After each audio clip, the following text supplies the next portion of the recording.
At dinner, I put a piece of steak on my wife's plate. She slammed her bowl on the table and said coldly, "You're actually disgusting." I froze, completely caught off guard. "And you're such a phony," she added, putting down her fork. "You might be obedient and willing to spend money on me, but Leo could do the same. Probably even better than you," she sneered. "It's like that roast duck Leo bought the other day. Even if it had gone bad, I'd still prefer it to anything on this table." Her look of disgust was the kind you'd give a criminal. I finally understood why she was suddenly laying into me. It was because I had thrown out the roast duck her assistant, Leo, had bought for her. I turned to look at my father and mother-in-law. They were the ones who told me to toss it. They should have said something in my defense. But instead, they just laughed. In that moment, I knew it was time for me to leave this house. My in-law's attitude, just sitting back and enjoying the show, made it clear I'd been played again. I sighed, looked at my wife, and said, "Sarah, I'm tired." She just looked at me. Sarah lifted her chin, a smirk on her face. "What, losing your patience already? I knew you were faking it all this time." She always acted like some high and mighty queen. "Since you've seen my true colors," I said, pausing for a moment, "then let's get a divorce. Let's set each other free." The room fell silent. A flicker of shock crossed Sarah's face. My in-laws weren't smiling anymore. "All right, this is all over a roast duck," my father-in-law said. "A little argument is one thing, but divorce?" Sarah was just upset she didn't get her duck. "Why are you making such a big deal out of it?" my mother-in-law chimed in. They finally spoke, not to tell the truth, but to blame me for being difficult. It was always like this. I had enough. I didn't want to explain anything else, so I stood up and went to the bedroom to pack my things. "Daniel," Sarah screamed, "have you lost your mind?" She grabbed a plate of food and threw it at my head. "You want a divorce just because I criticize you a little?" she raged. "What do you think our marriage is? You bastard." Seeing her completely unhinged, I actually laughed. "Let me ask you something," I said. "Who's the one bringing another man home every single day? Who's the one who constantly puts down their husband for that same man? Is that me, the bastard?" Faced with my questions, a flicker of guilt crossed her eyes before she shot back. "Stop with your disgusting accusations. Leo is just grateful I gave him a job. That's why he comes over to visit." My father-in-law slammed his hand on the table, glaring at me. "You're a grown man. Can't you just let things go for Sarah's sake?" My mother-in-law took a softer tone. "Daniel, don't overthink it. They know their boundaries. Besides, Leo hasn't been over for the last few days, has he? One plays the good cop, the other plays the bad cop. It's their usual routine, the one they've used to manipulate me for 8 years. He wasn't here the last 2 days because Sarah was out of town on business," I said, glancing at the living room clock. "Right now, he should be just arriving at the door." As soon as I finished speaking, the front door swung open. My wife's assistant, Leo, walked in smiling. "Sarah, I heard you missed out on the roast duck, so I brought you another one." My in-laws froze, their faces a mask of awkwardness. I had figured out the pattern a long time ago. For the last 6 months, Monday through Friday, Leo would show up at 6 p.m. on the dot. On weekends, it was 9 in the morning. His fingerprint was even registered in our front door lock. Sensing the tense atmosphere, Leo hesitated. "Looks like I came at a bad time. I should probably go." "Don't." Sarah shoved me aside and rushed to stop him. "You're right on time," she said, her voice suddenly soft and gentle. "Come, join us for dinner." All her earlier rage had vanished, replaced by a watery tenderness. That tenderness used to be reserved only for me. Once she and Leo were seated at the table, she shot me a look and said to him, "You're so much more thoughtful. You remembered I love roast duck." The implication was clear. I wasn't attentive enough. I didn't know her. But since the day we were married, I could find any piece of clothing or jewelry she wanted in under 10 seconds. I knew her favorite colors, the foods she couldn't stand. If she needed information on a client, I could recite it from memory. I knew everything about her. Besides, she used to hate roast duck, said it was too greasy. Now suddenly, she loves it. I guess love is blind. "You just have to pay a little attention to the details of life," Leo said with a smile. He then pulled a bottle of cheap whiskey from his gift bag. "Mr. Harrison, you have to try this. I bought it especially for you." He poured my father-in-law a full glass. "Delicious," my father-in-law exclaimed after downing it in one gulp. "This is 1,000 times better than the stuff I usually drink." I clenched my fists. The whiskey I usually bought him was top shelf, Macallan and Pappy Van Winkle, but to hear him talk, it was worse than this $10 bottle. Next, Leo pulled out some face masks for my mother-in-law. He went on and on about how they were moisturizing and whitening, but I could tell with one look they were cheap knockoffs from a street vendor. There's no way my mother-in-law couldn't tell, but she just beamed and said, "I'm telling you, any family that gets a son-in-law like Leo has hit the jackpot." It was obvious. They were saying it for my benefit, always putting me down to build someone else up. They wanted me to feel indebted to them. I couldn't stay calm any longer. My heart hammered in my chest, and on pure impulse, I flipped the dining table. Everyone jumped back in shock. Sarah screamed, "Daniel, what the hell is wrong with you now?" My in-laws' faces darkened, thinking I was getting too big for my britches. "You're right. I'm the one with the problem. It's all me." I started laughing maniacally as I smashed our brand new television, then grabbed a pair of scissors and started shredding the new sofa. I stormed into the bedroom and pulled out all the designer handbags I'd ever bought for Sarah. I destroyed every single one of them right in front of her. Her parents scrambled to the far side of the room, terrified I might come after them. "Daniel, man," Leo said, trying to be the hero. "Calm down. We can talk about this." He made a move to stop me, but Sarah held out an arm to block him. "Don't go near him," she said. "He's lost his mind. I don't want you to get hurt." Hearing that, all the fight went out of me. Suddenly, none of it mattered anymore. I stopped. "Are you finished with your little tantrum?" Sarah asked, looking at me with cold indifference. She took a deep breath. "We're going to the theater. You're staying here to clean up this living room." It was an order. She seemed to think that, like always, I would have my outburst, and then everything would go back to normal. I turned silently and walked back toward the bedroom. "Sarah, maybe you should take Daniel with you guys?" Leo suggested awkwardly. He rubbed his nose. "I don't know what's going on, but maybe that would help him cool off." He looked so innocent, but I knew he was loving every second of this. "It's fine. He's just doing this for attention," Sarah said with a dismissive laugh. "Besides, what does he know about the theater?" As she spoke, she stared at my back, her eyes a little unfocused. "Exactly. Let's not worry about him. We should get to the theater before we're late," my mother-in-law added quickly. "I heard it's a famous cast tonight." It was as if the last 10 minutes never happened. "Okay," Sarah said, snapping out of her thoughts and nodding. They gathered their things and left. My father-in-law made sure to be the last one out the door. "Daniel," he called out, "a son-in-law has to know his place. Remember, without me, you're nothing. You wouldn't last a day as a lawyer in this city. 8 years of tireless work. 8 years of being ordered around like a servant. And it never earned me any genuine respect. I should have realized it sooner. People who look down on you will always look down on you, no matter how hard you try to please them. Romantic love only exists in fairy tales. Reality just slaps you across the face." I burned our wedding photos. I tore up the family portraits. Then I grabbed my suitcase, walked out the door, and sent a message to Sarah's biggest rival, Victoria Vance. "Just find me a place to stay, and I'll join your firm." There were 2 major law firms in the city, Harrison Associates and Vance Legal. They were constantly fighting over clients, even taking turns holding the presidency of the local bar association. Victoria replied instantly. "Done. Congrats on ending your career as her lapdog, counselor. Here's a little something to celebrate." A second later, a photo of her in a short skirt and black stockings appeared on my screen. A celebration, I guess. I couldn't help but smile. This woman, I muttered to myself, always trying to get under my skin. Of course, my reason for joining Victoria's firm wasn't just about her. It was about proving myself. Everyone thought Sarah ran the whole show at Harrison Associates, but they had no idea how much I did behind the scenes. Now we would see who was really responsible for their success. At 10 that night, Sarah, her parents, and Leo returned home, laughing and talking. The laughter died when they saw the living room was still a complete wreck. "This is unbelievable," my father-in-law roared. "Daniel, get out here right now." His face was pale with rage, but when he couldn't find me, he just scoffed. A grown man, almost 30, running away from home like a child. What embarrassment.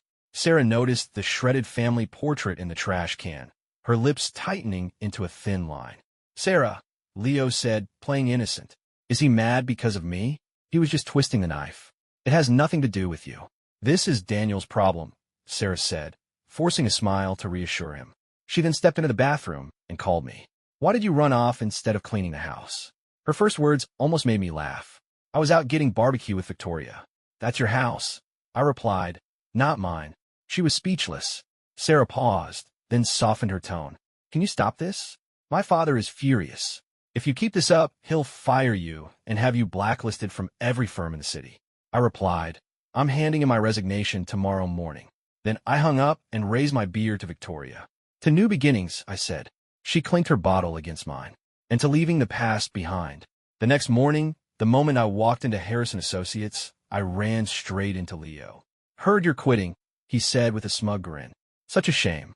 I was looking forward to rubbing my relationship with Sarah in your face. He leaned in. At the theater last night, she rested her head on my shoulder. She smells amazing, you know. I slapped him hard across the face. You're knowingly the other man, and you have the nerve to be proud of it? I said coldly. Did your parents not teach you how to be a decent human being? He hadn't expected me to hit him and froze for a second before lunging at me, his face contorted with rage. We started grappling. I had the upper hand, but then a sharp pain exploded at the back of my head. I turned and saw Sarah standing there, holding a ceramic planter. Behind her, her parents stared at me with utter disappointment. Leo scrambled to his feet and started playing the victim. Sarah, Mr. and Mrs. Harrison, I'm so sorry. I've caused trouble for you all again and damaged the firm's reputation. My father-in-law cut him off. Don't say another word. You were obviously just trying to reason with him, and he attacked you like a madman. He waved a dismissive hand at Leo, then fixed me with a cold stare. Having a son-in-law like you is a disgrace to the Harrison family. My mother-in-law dropped her gentle act. Your true colors have really shown these last few days, she hissed. We never should have let you marry our daughter. Sarah clenched her fists, her voice shaking with rage. Daniel, Leo was trying to help, and you attacked him. Do you really think I won't divorce you over this? Seeing them take his side without a second thought, just like always, I pressed a hand to the back of my bleeding head and staggered to my feet. Get the divorce papers, I said. I'll sign them right now. Sarah just shook her head. You're impossible.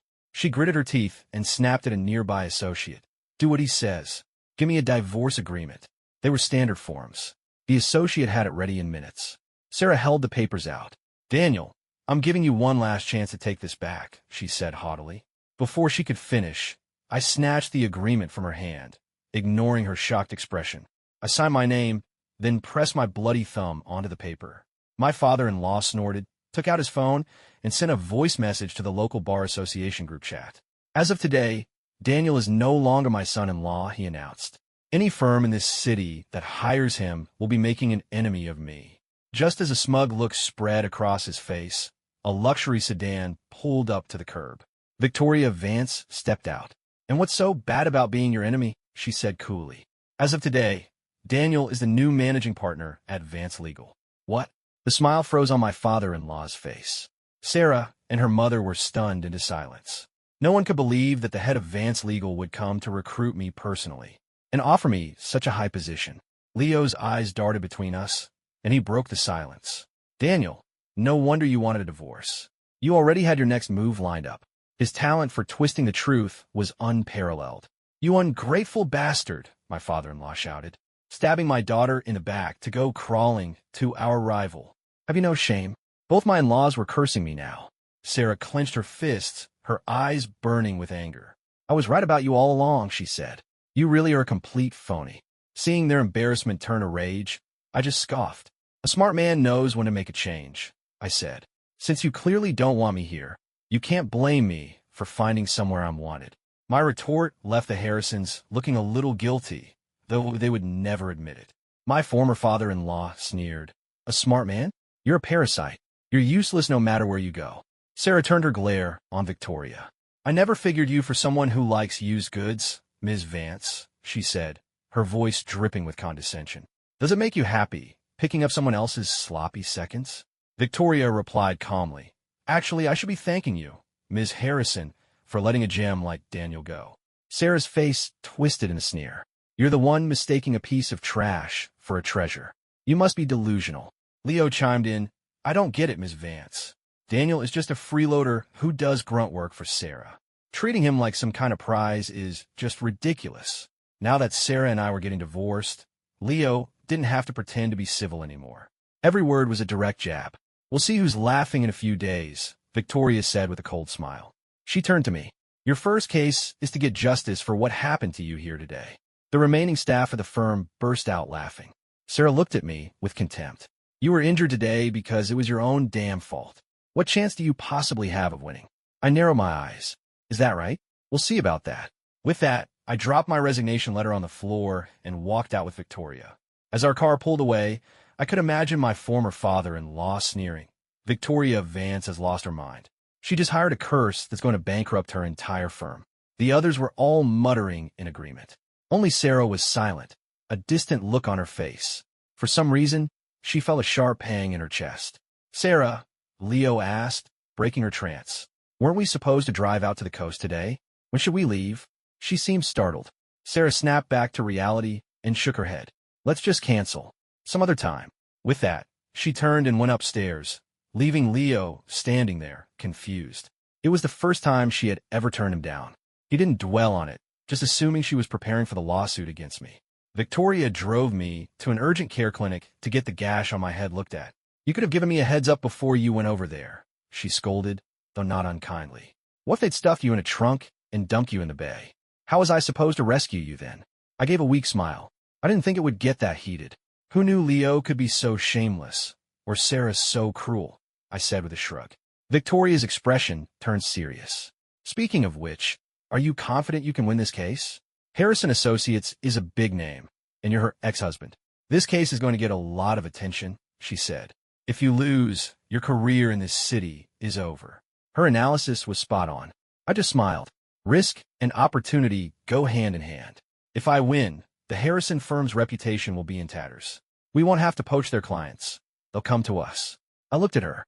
"Are you willing to take that gamble with me?" Victoria didn't hesitate for a second. "I believe in you," she said, nodding firmly. "Whatever you need, money, resources, it's yours." She winked. "Even me if you want." Even though she was joking, her eyes were resolute. I was genuinely moved. All this time, I had been desperate for someone to trust me, and here it was given so freely. It felt good to be trusted. By that afternoon, the story of my divorce and the impending lawsuit was trending on all the local news sites. Most of the coverage was negative. The narrative was that I had overreacted to a simple argument, accused Sarah of having an affair with Leo, and thrown a violent tantrum. They painted me as a useless freeloader who was now cheating on my wife with Victoria Vance. They said I'd attacked Leo when he was only trying to calm me down, and that Sarah had acted heroically to stop me. I wasn't surprised in the least. This was standard operating procedure for Harrison Associates. In fact, I was the one who wrote the playbook. You leak a narrative to the press before the trial to put pressure on the other party and generate buzz. Whether the other side buckled under the pressure and settled or went to court, the firm always came out ahead. The truth was I had managed every aspect of that firm, from internal policies to landing over 80% of their major clients. Sarah might be a brilliant litigator, but she was so focused on being in the courtroom that she never learned the business side. Her parents had been hands-off for years, and a newcomer like Leo had no clue. So while Harrison Associates looked as powerful as ever on the surface, the moment I walked out, its foundations began to crack. All it needed was a little push to collapse. I ignored the media storm and let the Harrisons have their fun. The bigger they built this up, the harder the fall would be. The day before the court date, Sarah called me. "Do you really have to see this through to the end?" she asked, her voice cold. "If you lose, you'll have nothing left in this city. Don't forget how hard you worked to get out of that poor town you came from. Do you really want to go back? Save your pity." "I don't need it," I said with a small smile. "Besides, with Leo on your side, there's no way I can lose." That last-minute phone call to the opposing party was another one of my strategies. The irony of her trying to use it on me was almost funny. "Trying to drive a wedge between us?" she scoffed. "I'm not falling for it. I'll see you in court." She hung up. I shook my head, muttering to myself, "Sarah, are you blinded by favoritism, or are you just a fool?" The next day, just as I predicted, the courtroom was packed with local media. Leo stood proudly by Sarah's side. "Daniel," he announced, "you have 3 minutes to publicly apologize to Sarah and her parents. Beg for their forgiveness," he continued, "or don't blame us for what comes next." He was convinced he had already won, that there was nothing I could do. "For the sake of the 8 years we were married," Sarah said, clenching her fists, "if you apologize now, I'll go easy on you." She kept shooting sidelong glances at Victoria, her hostility palpable. "Enough of that," her father snapped, slamming his hand on the table. "He deserves no mercy. There are no friends in a courtroom. Today, he's going to learn how miserable life is when you cross the Harrison family." Her mother added, Marrying into our family was the luckiest thing that ever happened to him, and he was still ungrateful. This time, he's going to learn his lesson. Their glares were like daggers. Well said, I replied, clapping my hands together softly. There are no friends in a courtroom. I sat down calmly, ready to represent myself. Victoria sat beside me as my co-counsel. The judge took his seat, and the trial began. During the presentation of evidence, Sarah was the first to rise. Daniel's injury, she began, was entirely self-inflicted. He was making a scene about our divorce. Leo tried to calm him down, and Daniel pinned him to the floor and started beating him. I was afraid he was going to kill him. So, in a moment of panic, I hit Daniel with a planter. I was not trying to cause serious harm. The security footage proves it. At her word, the bailiff played the security footage from the law firm's lobby. On the screen, everyone saw me throw the first punch, tackling Leo and pinning him to the ground. I smiled to myself. No wonder Leo was so confident. He had edited the footage, cutting out the part that incriminated him. Murmurs filled the courtroom. This case is open and shut. It's clearly Daniel's fault. He looks so mild-mannered with those glasses. Who knew he was such a hothead? What an idiot. He didn't even consider there would be cameras. He's finished. My former in-laws exchanged a triumphant look, clearly savoring the feeling of having me under their thumb. Leo seized the moment to add to his performance. Your Honor, I even had memory loss after the attack and had to go to the hospital. The doctor said I had a concussion and internal bruising. I remained perfectly calm, watching his clownish performance. Seeing my composure, Sarah addressed the judge again. The evidence is clear, Your Honor. We demand a public apology from Daniel and damages of $1 for emotional distress. We ask that you rule immediately. The $1 in damages was the ultimate insult, designed to utterly humiliate me. The judge turned to me. Mr. Miller, do you have any evidence to present? I do, Your Honor, I said, nodding. Victoria handed a USB drive to the bailiff. We have an audio recording and a video file. The bailiff played the audio file first. Leo's voice filled the courtroom. Heard you're quitting? Such a shame. I was looking forward to rubbing my relationship with Sarah in your face. At the theater last night, she rested her head on my shoulder. She smells amazing, you know. A stunned silence fell over the room. The confident smirk vanished from Sarah's face. She whipped her head around to stare at Leo, a dawning horror in her eyes.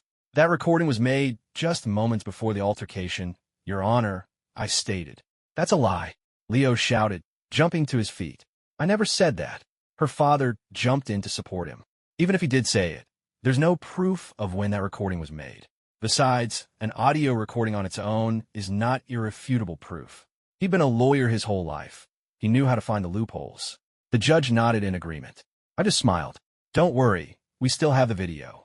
The bailiff played the second file. It was the same security camera footage, but this version included the beginning of the encounter. Leo taunting me slapping him, and then Leo lunging at me in a rage. Gasps rippled through the gallery. How are there two different versions? What the hell is going on? One of them has to be fake. The entire courtroom was in shock. Sarah was speechless. She had expected an easy victory, a complete humiliation. She never imagined I would have evidence of my own. All the smugness had drained from Leo's face, leaving it pale and clammy. Mr. Harrison, however, remained composed. Your Honor, we request a forensic analysis to determine which video is authentic. The judge agreed and called for recess.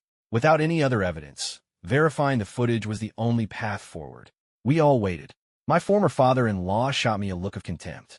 You can't win against a force of nature, Daniel. I was pulling cheap tricks like this before you were born. Is that all you're good for? Dirty tactics? It's a good thing you're divorcing my daughter. You would have only held her back. Her mother nodded in agreement. Sarah, still placing her faith in Leo, lifted her chin defiantly and turned to Victoria. You really backed the wrong horse this time, Ms. Vance.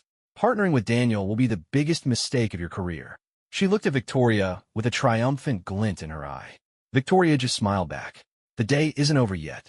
Why are you in such a hurry to declare victory? Leo, who had been the most vocal before, was now completely silent. He mumbled an excuse about needing the restroom and quickly left the courtroom. 15 minutes later, the judge returned and the trial resumed. Leo still hadn't come back. Sarah didn't seem to notice. What was the result of the analysis, Your Honor? She asked. The judge cleared his throat. After a thorough forensic analysis, he began. He paused, looking directly at the Harrison family. The video submitted by Mr. Miller shows no signs of tampering or forgery. With that one sentence, the smile vanished from Sarah's face. She froze. Her parents shot to their feet. The courtroom erupted in noise. So Leo was the one who started it. He provoked him, got slapped, and then attacked him. Any man would have done the same thing in that situation. And from that recording, it sounds like he and Sarah are having an affair. They have to be. Why else would her whole family defend him like that? All eyes turned to Sarah, looks of contempt on every face. Reporters were already typing furiously, sending the update out to the world. The truth was coming out. "Where's Leo?" Sarah cried, finally snapping out of her shock, her voice cracking. "Where did he go? He's the one who gave me that video." Her parents looked around frantically, beads of sweat on their foreheads. Just then, a bailiff entered, holding a struggling Leo by the arm. "Your Honor," the bailiff announced, "we caught the defendant trying to climb out the restroom window. That sealed it." His guilt was undeniable. "What a scumbag," someone shouted from the gallery. "He sleeps with another man's wife, and then tries to frame him for assault. The nerve of that guy." The courtroom was filled with angry shouts. Someone even threw a water bottle at him. Sarah rushed over to Leo and slapped him across the face. "I trusted you," she screamed, "and you lied to me." Her parents were shaking with rage. "You animal! Why would you do this to our family?" Faced with their accusations, Leo just started to laugh. "Who lied to you? Who harmed you?" he sneered. "Weren't you the ones who immediately assumed Daniel attacked me? You believe every single word I say without question. Are you idiots? Do you have any capacity for independent thought?" He burst into hysterical laughter. The Harrisons' faces went white with fury and humiliation. Every camera in the room was flashing, capturing their downfall for the world to see. It was a beautiful train wreck. I felt a profound sense of relief. The moment Leo had left the courtroom, Victoria had quietly alerted the bailiffs. That's why they were able to catch him. "You ungrateful snake," Mr. Harrison yelled, pointing a shaking finger at Leo. "You're the one who destroyed our family. Didn't I bring you gifts? Did I ever show up empty-handed?" Leo shot back. "Oh, that's right. I brought you cheap crap, and you treated it like gold. Daniel bought you authentic designer goods, and you treated them like garbage. You put him down every single day while praising me to the high heavens. He cooked your meals, he ran your damn law firm, and for 8 years of hard labor, you treated him like a dog. You old hypocrite. You think you're some kind of saint? Give me a break," he spat. "You want to talk about ungrateful? Your entire family are the most ungrateful people I've ever met." Leo knew he was finished, so he decided to take everyone down with him. He unleashed a torrent of abuse on Mr. Harrison, who could only stand there, sputtering, You. My former father-in-law's face turned purple. He gasped for air and then collapsed. My former mother-in-law started coughing uncontrollably. Paramedics were called to take them to the hospital. "Now," Sarah shrieked, tears of pure hatred streaming down her face. "You bastard! I hate you! I hate you! What are you yelling about?" Leo sneered back. "You have a nerve to hate me? Why don't you take a good look at yourself?" Sarah froze, speechless. Before she could respond, he went on, "You're Daniel's wife, not mine. So why were you always on my side? You never treated him like a human being." Sarah shook her head weakly. "That's not true. Stop pretending," Leo scoffed. "You used up that cheap perfume I bought you. When Daniel bought you a new, expensive bottle to replace it, you gave him the silent treatment for a week just because he threw out the old one. This whole fight started because he threw out the roast duck I bought you. You told me yourself that to you. Daniel wasn't even a slave. He was just a dog. You said you were sick of him. You said you were only happy when you were with me. So tell me, who's the real piece of trash here?" He laughed again. Every person in that room was now staring at Sarah with pure disgust. "My God, how could anyone be so cruel?" someone whispered. "If I were him, I would have lost my mind years ago. That poor man, married to a monster like her. I thought they were the perfect couple. What happened?" Another person said. "She got successful and decided she was too good for him. What a horrible person." The insults kept coming, drowning Sarah in a sea of condemnation. As Leo opened his mouth to say more, Sarah snapped. She lunged at him, her hands closing around his throat. "Shut up," she screamed, her voice raw. "Shut up, you bastard." The courtroom descended into chaos as bailiffs rushed to pull them apart. The judge slammed his gavel. Sarah Harrison is found guilty of assault. Leo Evans is found guilty of perjury and fabricating evidence. Both will be taken into custody. Court is adjourned. At those final words, Sarah collapsed to the floor. She looked up at me, her eyes pleading. You had the evidence all along. Why didn't you just show it to me? Would you have believed me? I asked. She fell silent. She wouldn't have. She would have destroyed the evidence and called me paranoid. Because you always took Leo's side. No one at the firm trusted you enough to tell you the truth, I explained. And you always overlooked the fact that I was the one running the firm's day-to-day operations, including hiring. They trusted me. I let that sink in. She raised a hand and slapped her own face hard. Then she scrambled over to me and fell to her knees. I'm sorry, Daniel, she sobbed. It was all my fault. I know I was wrong. Please forgive me. Don't press charges. If I go to jail, the firm is finished. My family's legacy will be ruined. She was weeping hysterically. Even now, you're only thinking about yourself, I said, my voice flat. Just like when you sided with Leo, or when you and your parents ganged up on me. You never once cared how I felt. As long as you were happy, nothing else mattered. I tore away her facade without a shred of pity, and everyone in the room knew I was right. Sarah, you're the most selfish person I have ever known. The crowd started shouting again. Selfish witch, asking for forgiveness now. She had a good husband and threw him away for that snake. It's disgusting. Stop your crying and just disappear. The verbal assault continued. Sarah's face was a mess, but she didn't let go of my arm. I know I was wrong, she pleaded. For the sake of the 8 years we had, please just help me this one time. I'll do anything you say from now on. Her begging was pathetic. My expression remained cold. The moment I signed those divorce papers, we were done. From now on, we're nothing but competitors. Assault, perjury, creating a false media narrative. You're not getting away with any of it. And one more thing.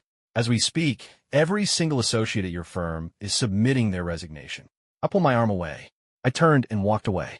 As Victoria passed Sarah, she paused. So Ms. Harrison, she said with a bright smile, tell me again how I made a mistake. Yeah, it's all my fault. It's all my fault. Sarah screamed, completely breaking down. Why did I divorce him? What? She began slapping her own face, sobbing uncontrollably on the courtroom floor. The truth is, Sarah and I had good times once. We supported each other, we built something together. But then she became successful, and her parents were always in her ear, poisoning her mind against me. They taught her to be wary of me, to manipulate me. The conflicts grew more frequent. The happiness slowly drained out of our lives, until all that was left were memories of a time we could never get back to. When the public learned the truth, the online backlash against Sarah, Leo, and her parents was vicious. They were called predators, leeches who had been sucking me dry for years. The reputation of Harrison Associates was destroyed. The mass resignation of their lawyers was the final nail in the coffin.